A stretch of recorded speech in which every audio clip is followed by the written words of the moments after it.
అహ్మదాబాద్ విమాన ప్రమాదం జరిగిన కొన్ని రోజులకే ఆఫీస్లో భారీ పార్టీని ఏర్పాటు చేసినందుకు నలుగురు ఎయిర్ ఇండియా అనుబంధ సంస్థ సీనియర్ అధికారులు ఉద్వాసనకు గురయ్యారు. ఈ పార్టీకి సంబంధించిన వీడియోలు బయటపడడంతో విమర్శలు వెల్లువెత్తాయి.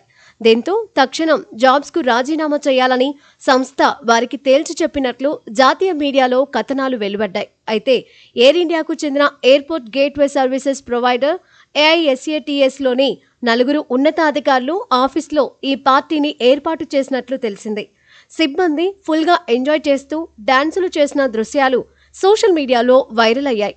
దీనిపై నెట్టింట విమర్శలు వెల్లువెత్తాయి. అయిన వారిని కోల్పోయి పుట్టెడు దుఃఖంలో ఎయిర్ ఇండియా ప్రమాద బాధితులు ఉంటే అధికారులు, సిబ్బంది ఇలా అత్యంత నిర్లక్ష్యంగా పార్టీలు చేసుకోవడంపై విమర్శలు వెల్లువెత్తాయి. కాగా ఈ వైరల్ వీడియోలపై AISATS సంస్థ స్పందించింది. బాధ్యత రహితంగా వ్యవహరించిన వారిపై తగు చర్యలు చేపట్టినట్లు సంస్థ ప్రతినిధి పేర్కొన్నారు. ఉద్యోగుల ప్రవర్తన తమ సంస్థ విలువలకు అనుగుణంగా లేదని అన్నారు. బాధ్యులపై క్రమశిక్షణ చర్యలు తీసుకున్నట్లు తెలిపారు. కస్టమర్ల విషయంలో బాధ్యతతో తమ విధులు నిర్వహించేందుకు ఎల్లప్పుడూ కట్టుబడి ఉంటామని తెలిపారు. అయితే జూన్ 12న లండన్కు బయలుదేరిన ఎయిర్ ఇండియా విమానం టేకాఫ్ అయిన కొన్ని నిమిషాలకే కుప్పకూలిన విషయం తెలిసిందే. ఎయిర్పోర్టుకు సమీపంలోని భవనంపై విమానం కూలిపోయింది. ఈ ప్రమాదంలో ఒక్కరు మినహా విమానంలోని వారందరూ కన్నుమూశారు.